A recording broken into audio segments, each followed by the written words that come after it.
Nos tocó ver unas salas de clases que tenían unos niveles de concentración de dióxido de carbono al interior que eran realmente atroces, creo que es una buena palabra. Los niños realmente se quedaban dormidos y tenían estos lapsos así que no se acordaban de qué es lo que había pasado. Y eso es un problema que me da la impresión que es mucho más frecuente de lo que uno podría pensar. Emisor Cero. Latinoamérica Sustentable. El podcast de Proyecto Cela. Hola, soy Citlali Palacios, arquitecta, cicloviajera, terapeuta naturista y sobre todo una mamá que está poniendo de su parte para heredar un planeta más limpio y armonioso. Soy Salvador Martínez, arquitecto independiente, comunicador y músico. Te damos la bienvenida a la primera temporada de Emisor Cero. En estos 12 episodios charlaremos con personas de diversos países que forman parte del Proyecto Cela. Por sus siglas en inglés, CELA significa fortaleciendo capacidades para la eficiencia energética en edificios en zonas climáticas cálidas de América Latina. Con este podcast buscamos amplificar el mensaje. Podemos aprender a construir edificios con tal eficiencia energética y confort térmico que no produzcan gases de efecto invernadero ni en su construcción ni en su uso, para lograr una mitigación del cambio climático. Podemos y, a estas alturas de la crisis climática, debemos hacerlo. Aquí, en Emisor Cero, hablaremos de la urgencia de tomar acción ante esta crisis, la importante participación de las mujeres en la construcción, de los principios de edificación con los que construye CELA y sus medidas de implementación, y conoceremos los proyectos modelo que se han desarrollado en los 4 países en las voces de sus actores. Todos y todas somos parte de la crisis climática.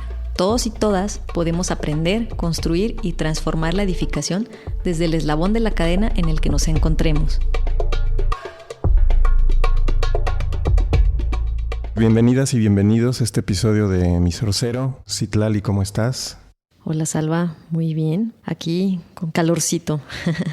Justo vamos a hablar el día de hoy sobre la guía de recomendaciones y criterios que desarrolló el proyecto CELA en 2022 para la incorporación de eficiencia energética y confort adaptativo en las escuelas de climas cálidos. Y para hablar de los pormenores de esta guía y contarnos de algunos proyectos a los que se ha aplicado, invitamos a Franco Morales desde Chile y a Christoph Hauser desde Zúrich.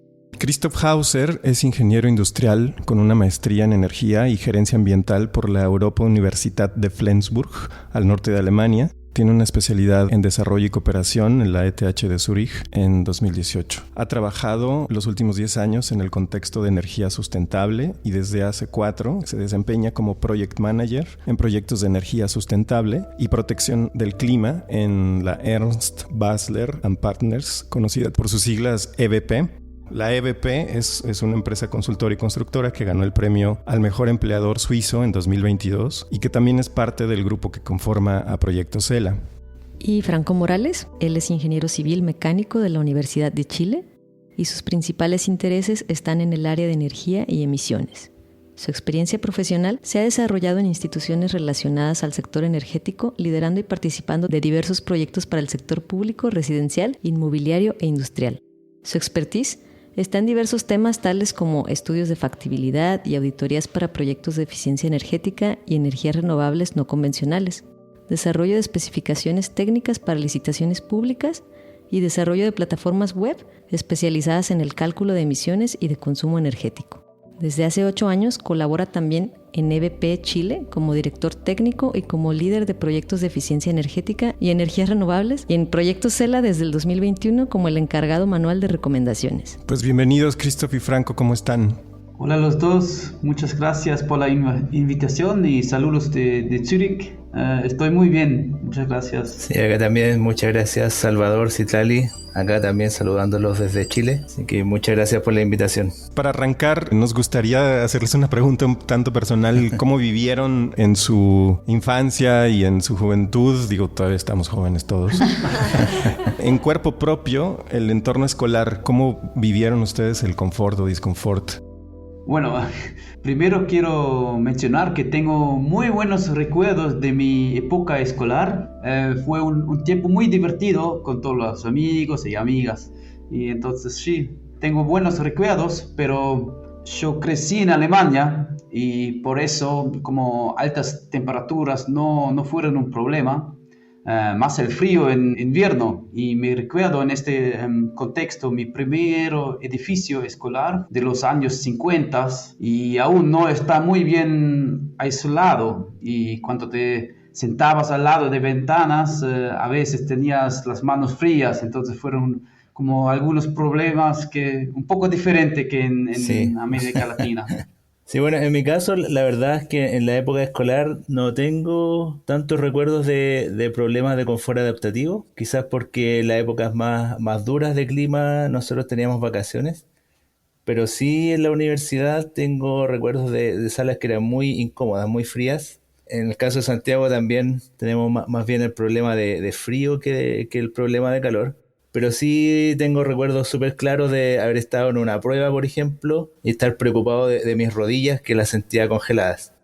Entonces sí, efectivamente era una molestia. En cierto tipo de salas, recuerdo que eran salas de ladrillo, por ejemplo, con estructura metálica, entonces era básicamente un congelador. Ya. Sí, desde la experiencia salen las motivaciones de hacer esta guía. Participó Joan Infante, Jacen Schleich y ustedes dos y otro equipo de revisión también. ¿Qué nos pueden platicar de lo que contiene esta guía de diseño y qué objetivos? Bueno, como ustedes ya han mencionado, la guía trata sostenibles edificaciones en climas cálidos.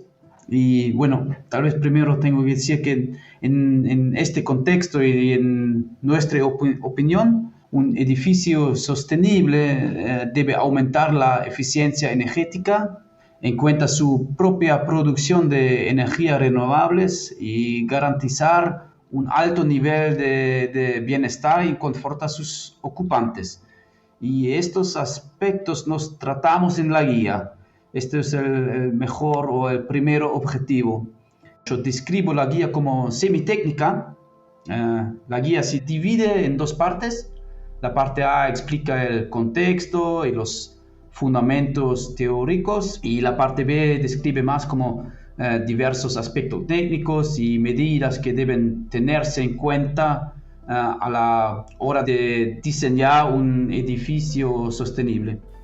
Sí, sí, ahí me gustaría complementar un poco y decir de dónde nace esta idea de hacer una guía. Nosotros tenemos algunas experiencias previas trabajando en Colombia, en Ecuador. Bueno, allá el tema de la calidad del aire, la calidad del ambiente interior en las salas de clases, nos pareció realmente un tema muy importante a tocar. Digamos, lo que vimos fue una calidad del aire muy mala dentro de las salas. Creemos que este es un tema súper motivante para poder trabajar en él, digamos, y se hace cargo de dos cosas muy importantes, que primero obviamente es la sostenibilidad energética, trabajar con criterios de sostenibilidad, y segundo, el desempeño académico de los niños. Creemos que ese es un punto fundamental también, y que pensamos que esta guía puede ser una muy buena inspiración para tratar de atacar estos temas, sobre todo en colegios públicos, por ejemplo, que tienen mayores vulnerabilidades. Creemos que es una muy buena guía para poder apuntar de manera temática este problema. Esa es como la figura ambiciosa, digamos, que uno podría decir de la guía. ¿Cómo se aplican los 15 principios de eficiencia energética y confort adaptativo? Ahora específicamente en el diseño de espacios educativos en climas cálidos. Ya, sí. Bueno, básicamente lo que trata de hacer esta guía es aterrizar estos 15 principios de diseño. Hay muchos documentos que ya hemos generado en donde hablamos de los diseños, pero lo que queríamos hacer con esta guía era decir, ok, si tenemos el principio número 1, por ejemplo, que se llama diseño bioclimático de espacios interiores. ¿Qué significa eso? ¿Cómo lo llevo a la práctica? ¿Cómo yo lo transfiero a unos términos de referencia para que el constructor o para quien vaya a diseñar o construir el edificio lo ponga en práctica? Y en ese sentido, bueno, como es una guía que trata de abarcar también 4 países, los países de CELA, no pudimos ser tan restrictivos o tan coercitivos en las solicitudes que le hacemos al diseñador, porque cada país tiene sus propias reglas, tiene sus limitaciones presupuestarias. Entonces está orientada un poco la guía, digamos, a dar opciones, ya que el diseñador por lo menos se evalúe 2 o 3 opciones y que implemente una, por ejemplo. Así lo hemos tratado de indicar. Pero es básicamente eso la guía. Todos los principios que aparecen, control de la radiación solar, diseño integrado, movimiento del aire, casi todos, creo que hay un par que se quedaron afuera porque dependen del usuario, pero todos estos principios de CELA los quisimos transferir o los quisimos escribir en lenguaje más técnico y que pudiese ser utilizado para su implementación real. ¿Y solo está pensado para proyectos que comienzan desde cero a construirlos o también en intervenciones en edificios que ya están hechos? Sí. Al principio hemos intentado que la guía sea relativamente clara y sencilla, y por eso no hemos mezclar todas estas cosas como edificios nuevos y edificios existentes, pero al lado algunas medidas ya también puedes como aplicar en edificios existentes. Sí, la verdad es que está pensado solo para edificios que son construidos desde cero. Ya, de hecho tiene, por ejemplo, uno de los principios, ¿cierto?, que habla del movimiento de aire. Ahí nosotros necesitamos orientar bien el edificio, por ejemplo, o digamos, colocarlo con respecto al edificio en una cierta manera. Entonces va orientado solo para edificios nuevos. Tenemos otra guía que hicimos anteriormente que es para edificios existentes, porque ahí típicamente se presentan otros problemas que podría decir uno que son más complejos o tiene más restricciones para poder implementar estas soluciones. Digamos, en un colegio antiguo uno se va a encontrar problemas estructurales, problemas eléctricos, y digamos, ya empiezan a aparecer todas estas dificultades. Yo no puedo rotar el edificio para que aumente la ventilación cruzada. Entonces, en este caso, esta guía está pensada para edificaciones nuevas. Claro, si de entrada está mal orientado el edificio, pues a veces no hay mucho que hacer. Estamos cayendo en cuenta que todo es para mejorar el desempeño académico de los estudiantes, ¿no? Yo escucho 3 grandes puntos: la temperatura, la ventilación. ¿Será la iluminación el tercer factor a cuidar o qué otros? Bueno, en verdad los puntos que tú mencionaste yo diría que son efectivamente los más importantes, ¿cierto? Pero en general, bueno, acá como hablamos de calidad del ambiente interior, tratamos de enfocar en temperatura, humedad relativa, ¿cierto? Pero también, por ejemplo, es muy importante la cantidad de CO2. Es muy común que al tratar de climatizar, ¿cierto?, al tratar de mejorar estos dos parámetros que son temperatura y humedad relativa, nos olvidamos, o los colegios muchas veces se olvidan de qué es lo que pasa con la ventilación. Entonces nos tocó ver unas salas de clases que tenían unos niveles de concentración de dióxido de carbono al interior que eran realmente atroces, creo que es una buena palabra. Los niños realmente se quedaban dormidos y tenían estos lapsos así que no se acordaban de qué es lo que había pasado. Y eso es un problema que me da la impresión que es mucho más frecuente de lo que uno podría pensar. Uh-huh. Sí, se está tomando en cuenta la emisión de los gases de efecto invernadero en los planteles escolares. ¿Y qué pasa con el tema de las emisiones incorporadas en los materiales? Sí, también la incorporación es muy importante. Las emisiones previas asociadas a la producción y al transporte de estos materiales de construcción representan un parte muy importante de la huella de CO2 de un edificio, y por eso también incorporación. También aquí, como yo he dicho, tenemos 2 partes de esta guía. En la sección A nos informamos sobre las emisiones porque es un poco más o menos nuevo la cosa. En el sector B nos hablamos sobre el uso eficiente de los materiales y, por ejemplo, sobre la selección de materiales sostenibles con alto impacto. Me gustaría que nos platiquen qué experiencias han tenido al aplicar los principios de esta guía, cómo se han transformado estos colegios, estas escuelas. Sabemos que la guía es muy reciente. ¿Ya han tenido oportunidad de aplicarla? No, la verdad es que todavía no. Estamos en una etapa de difusión de la guía para que esta, digamos, pueda ser aplicada en licitaciones o procesos de diseño. Pero sin embargo sí tenemos experiencias en la implementación de este tipo de iniciativas, ¿ya?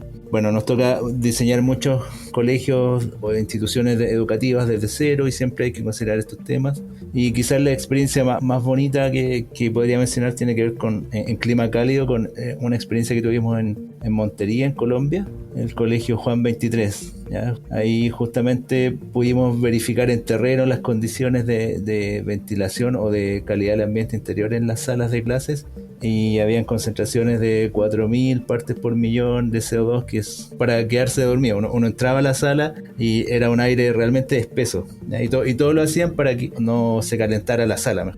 Se sacrificaba el nivel de oxigenación en el aire, de oxígeno en el aire por la temperatura. Así Entonces, es. qué tremendo. Entonces ahí hicimos una remodelación, se hizo aislación de techos, aislación de muros, mejora de ventanas, se puso un sistema de ventilación y climatización eficiente, y la verdad es que los niños estaban muy muy felices, ¿ya? La directora nos comentaba que el proceso de matrícula típicamente eran 2 días, por ejemplo, y luego de que se aplicó la remodelación del colegio, el proceso de matrícula se triplicó. Después fue una semana completa, ¿ya? Porque los niños, cuando también presentamos el proyecto, los niños de verdad gritaban de felicidad.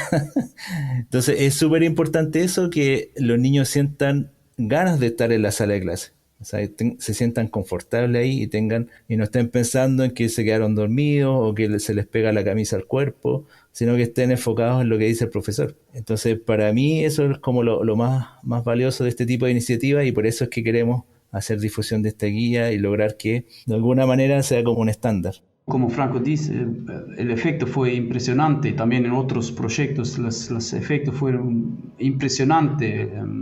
El confort para los estudiantes mejoraba mucho, pero al lado también los costos por las escuelas bajan bastante, ¿no? Entonces se ahorran mucho dinero y en el mejor caso puedes usar este dinero otra vez para una mejor educación, ¿eh? Entonces sí. Y todas las cosas que aprendimos, por ejemplo, en este proyecto en Colombia, ahora tenemos en el guía. Y fue más la intención. Uh-huh. Y ahora decía Franco que están interesados en la difusión de la guía. ¿Tienen algunos objetivos de construcción de centros educativos o solo está en la página web y quien la encuentre se beneficiará de ella? ¿Hay alguna estrategia, metas, objetivos? Nuestra meta principal es lograr que en las instituciones de gobierno, ya sea a nivel municipal o local o a nivel nacional, se incorpore esta guía como una referencia. El proceso típico que nosotros hemos detectado que se hace para construcción de un colegio es que se diseñan unas bases técnicas, ¿cierto? Se licitan para que una empresa haga la ingeniería de detalles, y esa misma empresa, o bien se hace un segundo proceso de licitación, es la que construye el colegio. Entonces nosotros hemos tenido otras experiencias similares por ejemplo, con proyectos de energía distrital, que es otro tema, en donde estas guías se ponen como referencia. ¿Qué es lo que pasa ahí? Que se obliga al diseñador, ¿cierto? A quien quiere diseñar el colegio, a leer la guía, a considerar todos los puntos que se incorporan ahí. Entonces, para eso hemos estado hablando, por ejemplo, con autoridades locales en México, con universidades también. Las universidades son autónomas y tienen sus propios departamentos de infraestructura. Ahí también ese otro público objetivo que nos gustaría mucho apuntar. Pero la verdad es que este tipo de cosas es difícil ponerse metas como objetivo, porque cada gobierno a nivel nacional, regional o municipal tiene su propio ritmo, cada país también tiene sus propias reglas, entonces vamos avanzando, tenemos tiempo todavía para lograr difundir esta guía. Claro que sí, queremos que muchos actores utilicen este guía, y sí, es un poco difícil difundir, pero tenemos como una estrategia, como por ejemplo ahora nos vamos a hacer un taller para actores principales, y al lado de eso en el proyecto CELA tenemos una red de las universidades en toda Latinoamérica, y ahí nos platicamos sobre este guía, y claro que sí, esta universidad es muy importante también para difundir el guía. ¿Se toman en cuenta los aspectos sociales y culturales de las poblaciones específicas donde se construye implementando esta guía? En general, bueno, voy a hablar desde mi experiencia en Montería. Ahí tuvimos unas discusiones bastante fuertes con el equipo de diseño, porque algunos eran de la opción, por ejemplo, de que no se tenía que colocar aire acondicionado, porque los niños estaban acostumbrados a esa temperatura, a temperaturas más altas, y porque los niños también se iban a mal acostumbrar y van a querer ese mismo sistema en sus casas, ya que lo que era como no muy sustentable. Y lo otro es también que tuvimos una discusión de cuál escogíamos la temperatura de confort, porque lo que dice la literatura es, qué sé yo, entre 20, 24, hasta 26 grados, por ejemplo, pero ahí decían, mira, acá la gente está muy acostumbrada al calor en Montería, entonces no es necesario tanto, podría ser 28 y con eso también ahorramos más. Es una discusión muy abierta, digamos. El tema de confort adaptativo está súper estudiado para países del hemisferio norte, ¿cierto? probablemente países más cálidos hay poca información para ver cuáles son los rangos de confort reales. Así que es un tema, yo creo que está todavía abierto, y probablemente con la información que vamos recopilando a medida que se implementen estos proyectos vamos a poder hacernos una mejor idea de qué es el confort adaptativo realmente. Y hay que adaptarse, ¿no?, a cada comunidad. Sí. También estaba leyendo en la guía que lo dividen en clima con calor y seco y calor con humedad. Según recuerdo, Montería es muy húmedo, ¿no? Hay como que buscar algo de la ventilación, que era lo que les causaba estos gases de efecto invernadero tan altos. Así es, sí, claro. Un clima cálido seco tiene estrategias distintas de climatización o de ventilación que un clima cálido húmedo. Entonces hay que tomar las soluciones adecuadas para cada contexto. En el caso de cálido seco se privilegia mucho el tema de sombra. Se diseña con respecto a qué es lo que puede generar mayor sombra, y en el húmedo siempre es ventilación o velocidad del viento. Así que eso es muy interesante. Y un tema a complementar también es que culturalmente muchas zonas cálidas se usa mucho el aire acondicionado a temperaturas muy muy bajas. Generalmente colocan aire acondicionado a 16 grados, siempre lo ponen al mínimo y a la máxima velocidad del viento, entonces la gente siempre está resfriada. Como que uno sale de la casa y hay 37 grados fuera con 80% de humedad, después entra a la casa y 16 grados. Eso también sí es un tema cultural, pero eso ya nos queda un poquito fuera del alcance. Yo creo que si uno logra establecer condiciones de confort realmente buenas, no dejaría de ser necesario, digamos, esa exageración. Claro, llega a afectar hasta en la salud, ¿no?, de los usuarios. Sí. ¿A quién se le ocurrió? ¿Estaba dentro del programa de Proyecto Cela o fue algo que sucedió en el camino de concretar en una guía todas estas recomendaciones? ¿Cómo fue el proceso de elaboración de la guía? Fue como un poco en el camino, pero tuvimos al principio, cuando empezamos con el proyecto CELA, tuvimos la idea para incorporar todas las ideas, todos que enseñamos durante este camino que queremos incorporar en un guía. Y como nosotros decimos, por ejemplo, los 15 principios son todo en base de experiencias que ganamos. Cuando empezamos a trabajar en este guía, fue muy interesante, yo tengo que decir, porque el proyecto CELA es muy internacional, con expertos de México, de Colombia, Ecuador, de Perú, Chile y también de Suiza. Y en el guía varias personas del proyecto CELA han contribuido a la elaboración de la guía, y otros expertos participaron en la evaluación. Fuimos un grande team de todos los lados de Atlántica. Imaginemos que ya pasó el tiempo, es 2030, y esta guía ha sido aplicada de la mejor forma posible. ¿Nos pueden describir lo que ha sucedido en ese panorama? Bueno, en el mejor de los casos, todos los nuevos edificios escolares a partir de hoy se habrían realizado con construcciones sostenibles, ¿no? Para este periodo esperamos que la guía les sirva de información, es una obra de referencia para los responsables que toman decisiones, y proporcionar apoyo. Y claro que sí, también esperamos que el guía ofrece inspiración para implementar construcciones de edificios sostenibles. Mi ideal es que en algún momento logremos tener como un indicador cierto que nos diga, mira, el aumentar el confort o el aumentar la tasa de ventilación en un tanto por ciento en tu sala de clases aumenta el rendimiento escolar en un tanto por ciento. Y de esa manera yo creo que va a ser una chispa gigante, bueno, es mi ilusión, una chispa muy importante para poder desarrollar este tipo de proyectos a muy gran escala.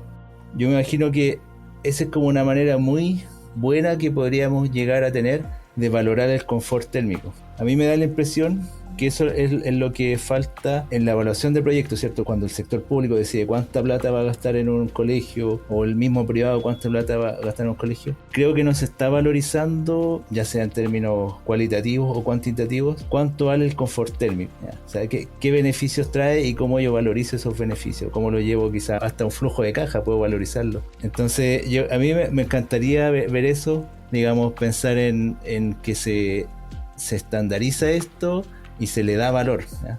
Se le da valor y se tienen indicadores claros de cómo afecta la calidad del ambiente interior al desempeño académico de los niños. Volvemos a la importancia de las métricas, ¿no? De lo que se mide, se cuida y lo que no. Sí, totalmente. Bueno, por mi parte, yo creo que esta guía, en primer lugar, debería quizás empezar a implementarse por el sector público, digamos, que es quien atiende a sectores más vulnerables. Para tener efectos contundentes en la construcción de espacios educativos, se necesita de la colaboración de distintas instancias: la educativa, las reguladoras del medio ambiente, licencias de obras públicas. Escuchemos en voz de Nicola Borregard, codirectora del proyecto CELA, quien considera que el sector público debe llevar la delantera y ser ejemplo de este tipo de transformaciones. En el tema de la construcción sostenible tenemos que tener una acción interministerial. Es súper importante que trabajen tanto el Ministerio de Medio Ambiente como el Ministerio de Vivienda, como el Ministerio de Energía mancomunadamente en esos temas. Los municipios juegan un rol muy relevante en todo esto, porque son los municipios al final que son los que tienen que implementar, son las direcciones de obra, los departamentos de obra que sacan los permisos para la edificación y que tienen que velar por el buen cumplimiento de la normativa que se está sacando a nivel central o a nivel nacional. Y eso es lo que necesitamos a gente en el sector público, los funcionarios que tienen entusiasmo para empujar esos temas. No es solamente la regulación, escribirlo y después esperar que todos los otros lo van a implementar, sino esto viene con la necesidad de un entusiasmo para las cosas. Por mi parte, comentarles como arquitecta y como profesora ahora a los estudiantes que esta guía también sirve como referencia de diseño de cualquier tipo de edificio. Hay conceptos ahí dentro de los principios que son aplicables, así que invitarlos a todos a que la revisen. Tiene diagramas, es bastante amigable en su leer. Gracias, Valentina. Chao, gracias. Muchas gracias por su tiempo, Franco y Christoph. Muchísimas gracias a ustedes. Sí, un gusto poder haber compartido. Muchas gracias, Valentina, Salvador, Citlali, Angélica. Chao. Muchísimas gracias de mi parte. Fue una experiencia, sí, muy grande y bueno, tal vez nos vemos un día en persona. Chao, chao. En este episodio, Franco Morales y Christoph Hauser nos hablaron sobre el diseño sustentable en escuelas y colegios de climas cálidos en Latinoamérica y de cómo los principios de edificación sostenible más relevantes están expresados en la Guía de Recomendaciones y Criterios realizada por el equipo de Proyecto CELA recientemente. Este documento tiene dos objetivos claros: lograr la sostenibilidad energética en los planteles educativos y elevar el desempeño académico de niñas, niños y jóvenes que muchas veces están expuestos a una cantidad elevada de CO2 o a temperaturas demasiado elevadas dentro de sus aulas.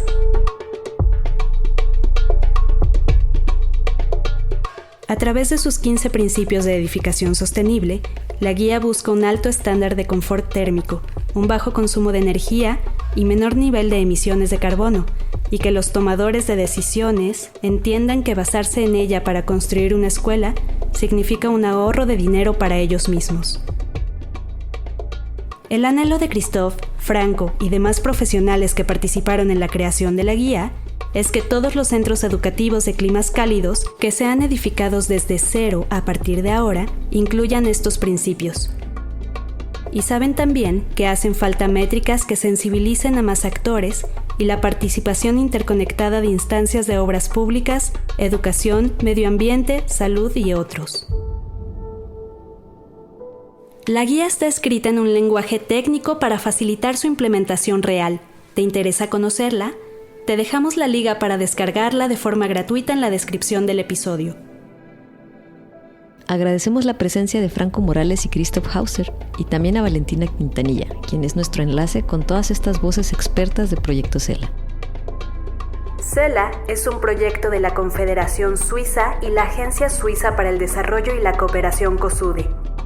Emisor Cero es una producción de Podcastera MX y Proyecto CELA.